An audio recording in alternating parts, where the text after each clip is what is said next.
Föðurbróðir 18 ára pilt sem var jarðsunginn í fyrradag segir algjört úrræðaleysi ríkja í málum barna með fjölþættan vanda. Ráðamenn verði að hysja upp sig og grípa til aðgerða. Ég get sannarlega talað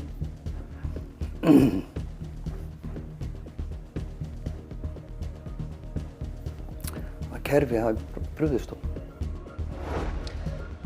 Sýn hættir að senda út sjónvarpsfréttir helgar og á hátíðisdögum. Til greina kom að leggja fréttirnar alveg niður. Ráðherra kynnir aðgerðir fyrir fjölmiðla í næstu viku. Trump Bandaríkjaforseti ætlar að hætta að hleypa fólki frá þriðja heiminum til Bandaríkjanna vegna árásar á þjóðvarliða í Washington í vikunni. Annar þjóðvarliðan látin og hinn berst fyrir lífi sínu. Jólainkaupin tóku mikinn kipp í dag á svörtum föstudegi, segja kaupmenn sem fréttastofa ræddi við. Tímabilið bæði byrji fyrr og standi lengur. Jólagjafir? Já, konan má ekki segja þetta.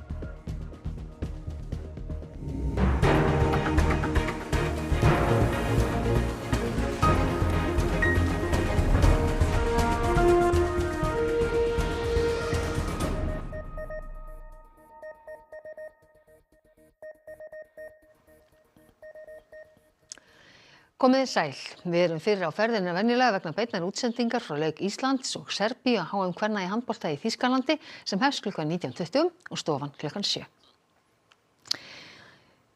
Það ríkir neyðarástand í málefnum barna, segir föðurbróðir 18 ára pilt sem var jarðsunginn í fyrradag. Kerfið hafi ítrekað brugðist. Hann hvetur stjórnvöld til að hysja upp sig og grípa til raunverulegra aðgerða. Þorleifur Stefán Bernhardsson eða Tolli eins og hann var kallaður var einungis 18 ára þegar hann lést eftir baráttu við fíknisjúkdóm. Föðurbróðir Tolla skrifaði hann minningargrein þar sem hann lýsti vonleysi og reiði yfir úrræðaleysi í málefnum barna og ungmenna. Ég get sannarlega talað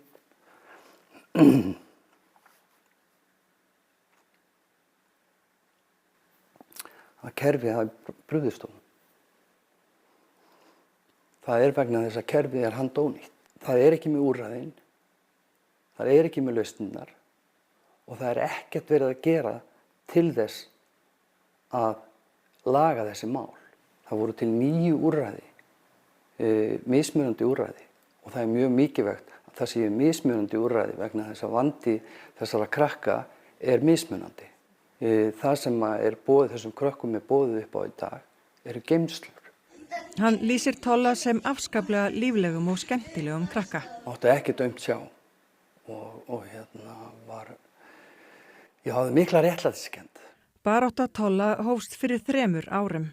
Hann var greinilega einn af þessum einstaklingurum sem hafði þetta greinilega í sér. Það að segja þessa fíkn.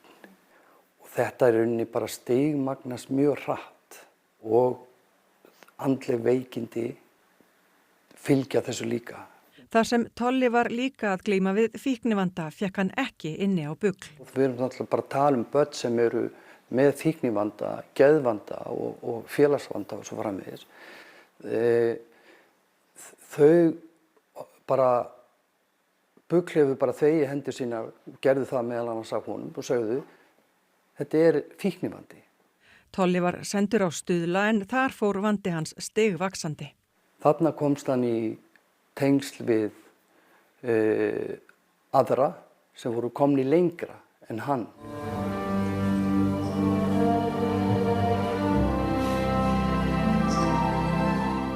Ég reiði vegna þess að þetta þurfti ekki að fara svona.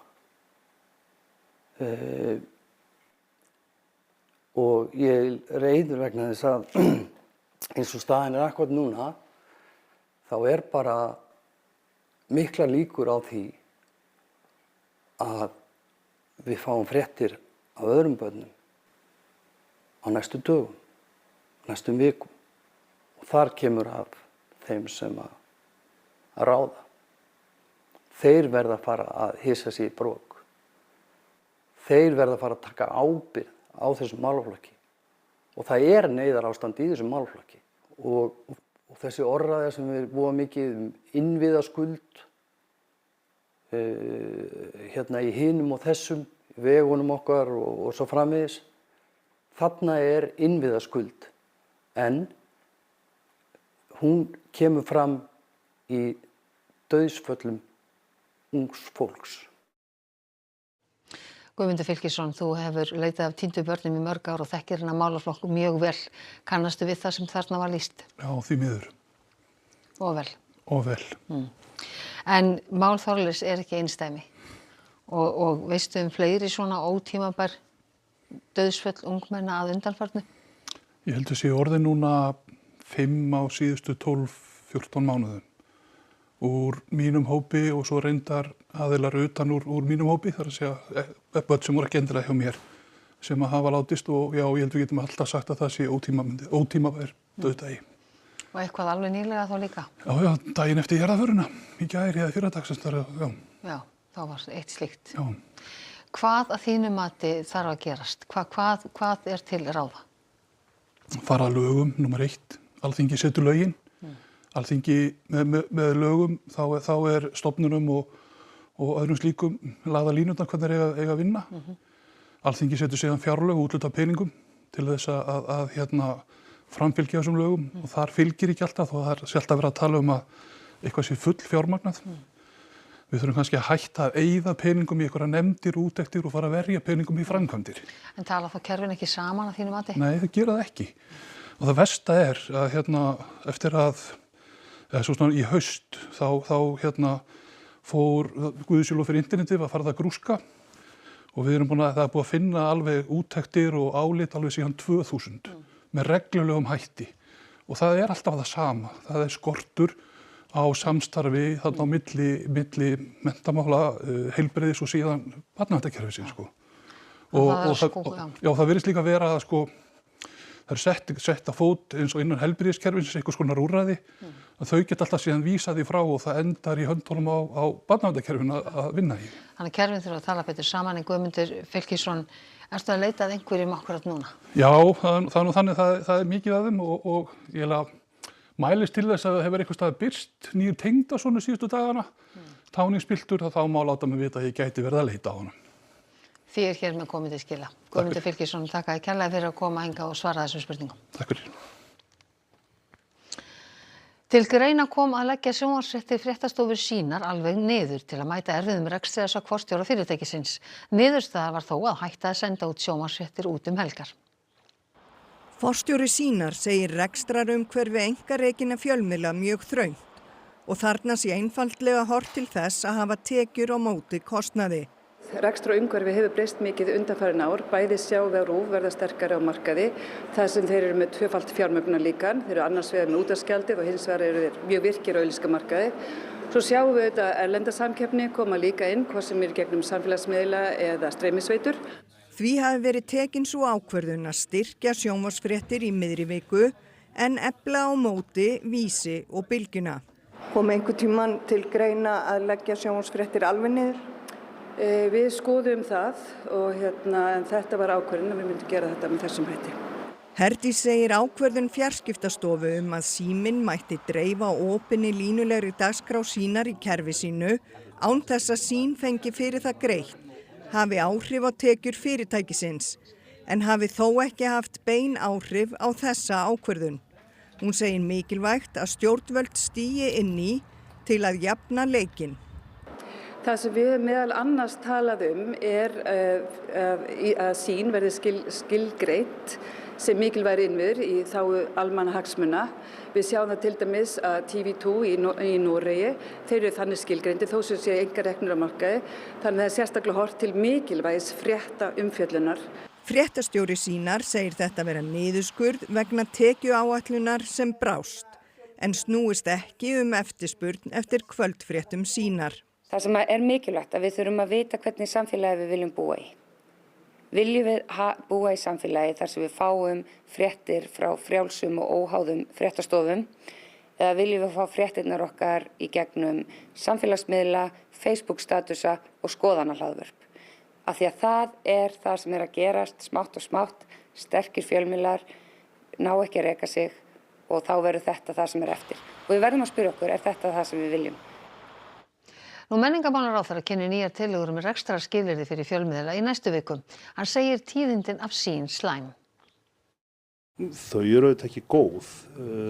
Fréttastöðvar Sýnar hefur auðvitað verið bara ótrúlega mikilvægur miðill í mjög langan tíma og við höfum verið að vinna að því núna látlaust síðustu mánuði að forma aðgerðir sem við getum teflt fram og er ætlað að laga samkeppnisstöðu auðvitað á markanum en líka bæta rekstrarskilyrði frjálsra fjölmiðla hér í landinu. Stór aðgerðapakki frá stjórnvöldum með breiðum stuðningi helst allra eða sem flestra stjórnmálaflokka. Ég held að það sé engin lausn að taka RÚV alfarið auglýsingamarkaði, nei, en það held ég að sé alveg skynsamlegt að skoða með hvaða hætti er hægt að setja RÚV reglur auglýsingamarkaðinn þeirra. En við viljum helst auðvitað að umhverfi verði þannig að Sýn geti snúið þessari ákvörðun við og elst áfram. Sigríður Dögg Auðunsdóttir, formaður Blaðamannafélags Íslands. Hvaða áhrif hefur þessi ákvörðun stjórnenda Sýnar? Þetta náttúrulega bara birtingamynda og risastóru vandamáli sem við höfum verið að benda á í mörg ár. Við höfum átt sem betur verið í góðu og þéttu samtali við sérfræðinga í ráðuneytinu og ráðherra sjálfan. Lagt fram aðgerðir, tillögur aðgerðum sem við erum að vona núna verði vonandi hluta af þessum pakka sem ráðherra talar En við þurfum ekki bara aðgerða pakka, við þurfum efndir, við þurfum að þessi aðgerðir séu fjármagnaðar þannig að við köllum eftir stuðningi allra ríkisstjórnarinnar og þingsins alls og auðvitað almennings alls líka vegna þess að fjölmiðlar eru mikilvægir í almenningsumræðinu og fyrir lýðræði í landinu, við vitum það. Bara eins og að fara yfir í fréttin hérna undan, þá er þetta bara spurning það viljum við hafa fjölmiðla eða ekki, viljum við fá okkar upplýsingar bara frá samfélagsmiðlunum. En bindur þú og þið í Blaðamannafélagi vonir við þessar tillögur sem eru væntanlegar og veistu hvað fela í sér hefur til dæmis verið leitað til ykkar ráðgjöf? Já, við höfum verið í miklu og góðu samtali við ráðuneyti, við vitum ekki nákvæmlega hvað er í þessum tillögum en við höfum verið talað við þau mikið og oft undanfarna mánuði og lagt fram okkar hugmyndir hvernig þetta bæta umhverfi. Þetta felur líka svolítið í sér svona grundvallar hugsunarbreytingu almennings og stjórnvalda. Styrkir til fjölmiðla eru ekki styrkir til einkarekinna fyrirtækja heldur eins og Danir hafa orðað þetta lýðræði styrkur til almennings, til borgarana. Af því að fjölmiðlar vinna nú í þágu almennings og við þurfum að tryggja við séum með sterk og öfluga fjölmiðla hér á landi. Sigríður Dögg Auðunsdóttir, svona rétt í lokin miðað við óbreytta forsendur, hver er framtíð fjölmiðla hér á landi? Ef ekkert breytist, ef að verður ekkert gripið til aðgerða, þá eru stærri hluti auglýsinga fara úr landi. Við erum að tala 13 til 15 milljarða ári sem renna úr íslenskum fjölmiðlum til samfélagsmiðla. Það verður ekkert eftir. Við erum ekki nógu duglega að vera áskrifundur af miðlum og það þarf að skattleggja þessa erlendu miðla, það þarf að koma skattekjunum aftur inn í íslenska fjölmiðla.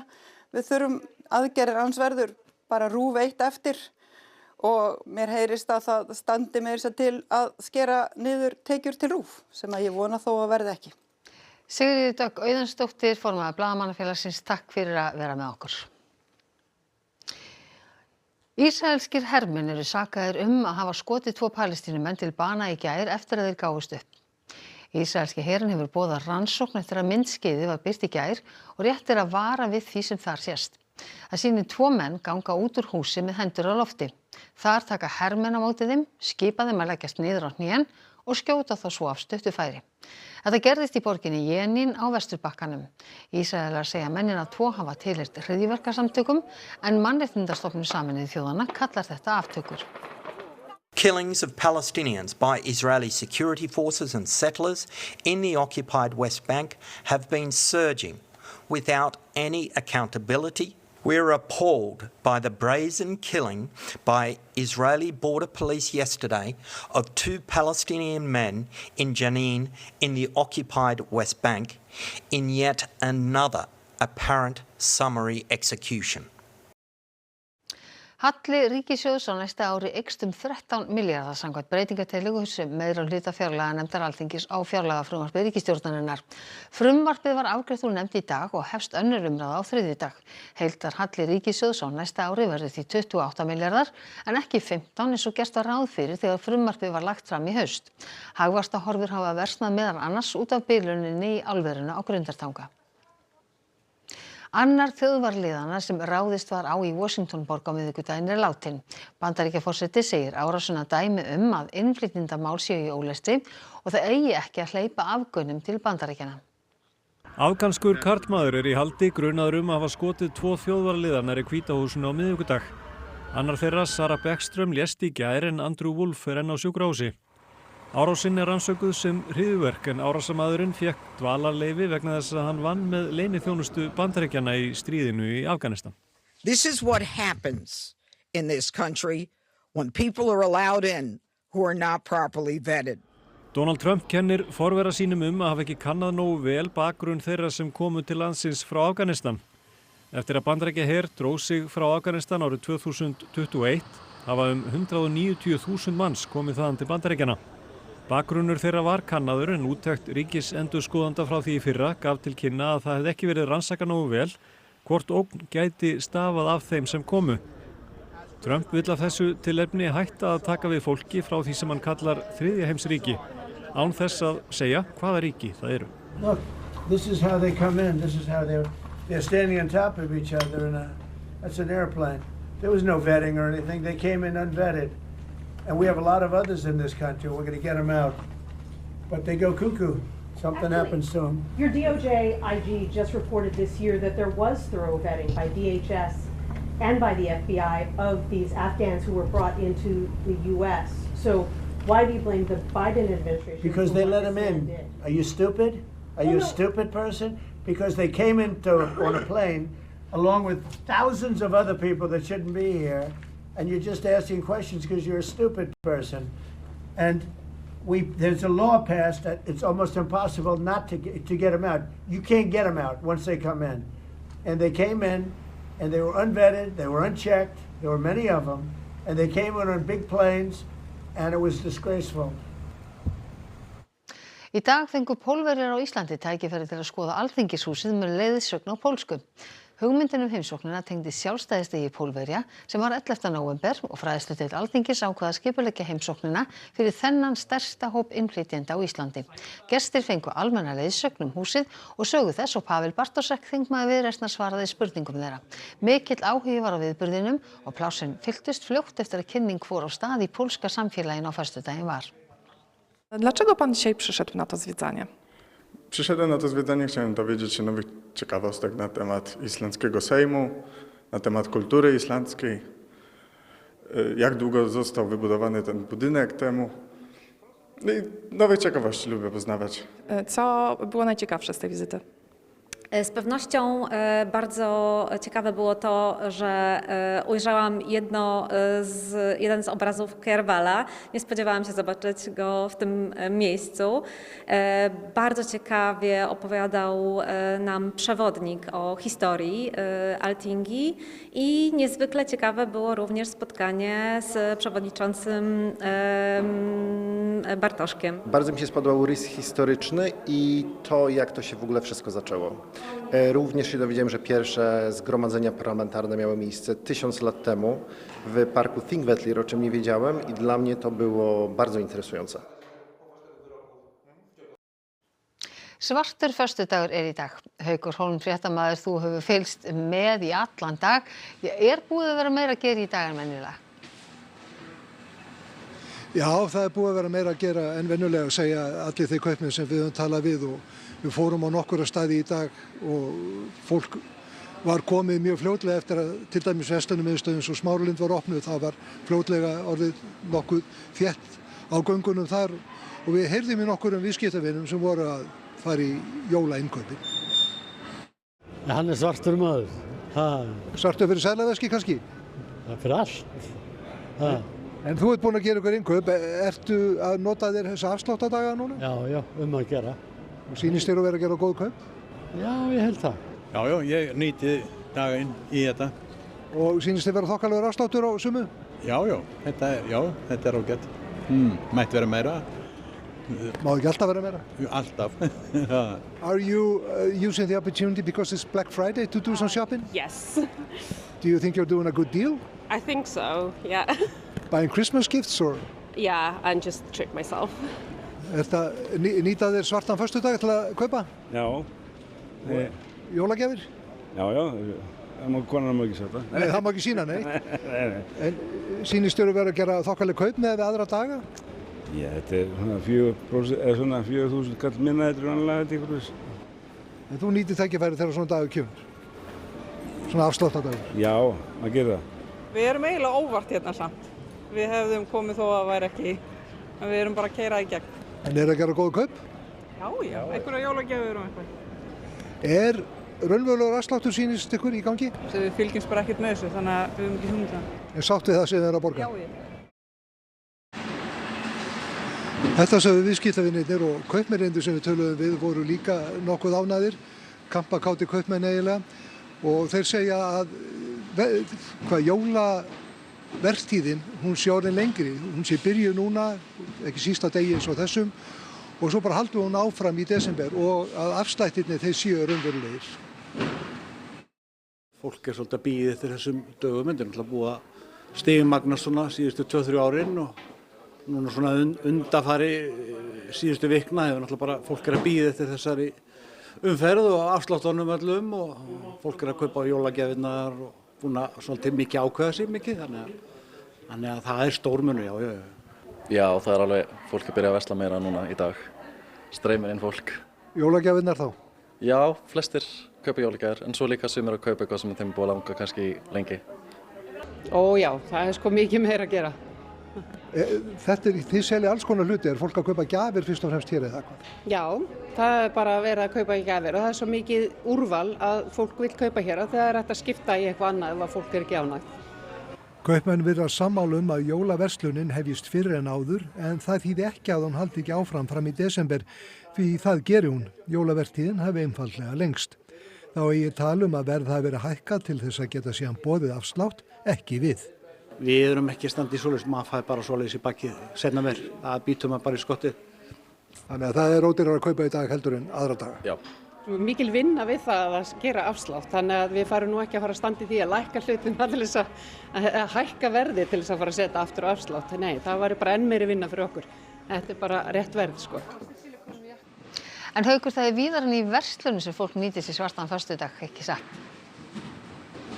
Jú, svo sannarlega, og hafi fólk haldið að interneti væri bóla, þá er hún allavega ekki sprungin. Því hér í dreifingarmiðstöð Dropp upp í Korputorgi, þar er brjálað að gera og hér er unnið alveg bara myrkran á milli. Dagur eins og þessi, þetta er vantarlega einhver toppur sem kemur núna. Já, stærsti dagur ársins er mánudagurinn, Cyber Monday. Þetta er líka næst stærsti dagurinn. Og eru pakkar hér bara að koma inn alveg stöðugt og síðan stöðugt út? Já, núna er unnið bara frá 7 á morgnana til miðnættis alla daga og vöruna kom inn stanslaust og beint út aftur. Er þetta vörur sem eru að koma mikið utan eða er þetta líka innanlandsdreifing? Þetta er meiri hlutin er fyrir innlendaverslanir en það er einnig að koma erlendis frá. Maður sér að það er bílafloti hérna og bara leið og einn bíl er farið þá kemur næsti inn. Þið vantarlega kannski ekki tölu á hvað eru marga bíla? Í raunin ekki, heldur séu kringum 40-50 en það er svona tvöfalt meira heldur en á venjulegum degi. Og þið eru með flokkunarkerfi hérna, er það alveg pottþétt þannig að pakkarnir fara rétt á stað? Já, þeir fara alveg pottþétt á rétt á stað. Og jólagjafirnar, það fer enginn í jólaköttin ykkar vegna? Vonandi ekki. En þú segir að mánudagurinn næsti, Cyber Monday, er hann stærstur hvað ykkur var þar? Já, í rauninni fólk er að versla í dag á svörtum föstudegi, svo þurfa búðinar að pakka inn vörunum, þannig að það er að koma mikið yfir helgina til okkar og svo mest á mánudaginn. Núna fer þetta eykst þetta á milli ára, er meira núna heldur en fyrra þetta í fyrra? Sko það er mikill vöxtur í fjölda sendinga en þetta er aðeins að jafnast út toppanir, þetta dreifist betur yfir alla nóvember heldur en undanfarin ár.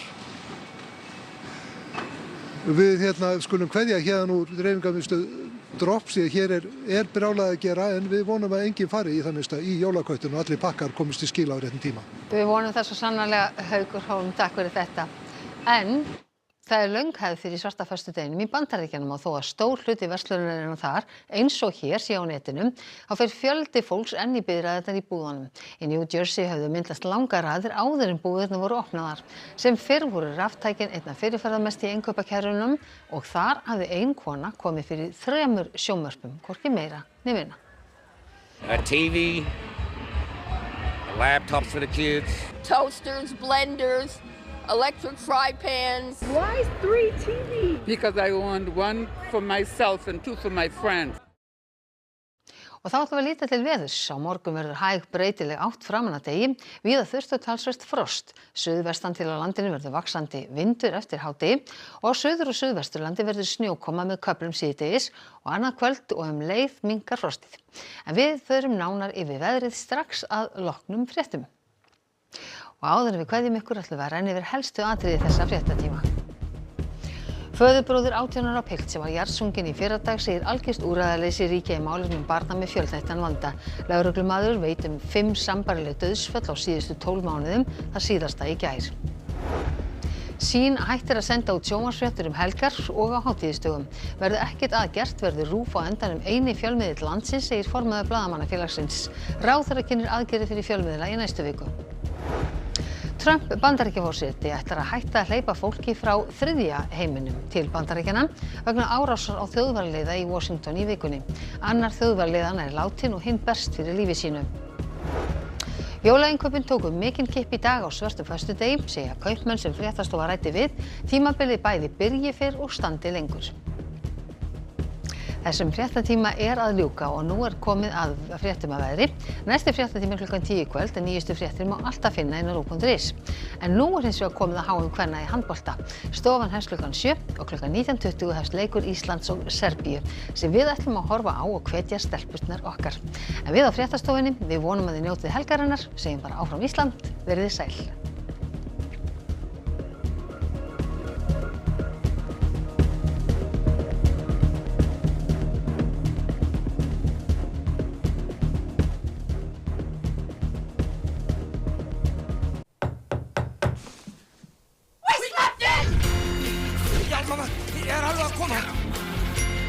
Komdu nú í hátíðarskap, Bragi minn. Þetta hátíð. Mennur þá þessi þáttur?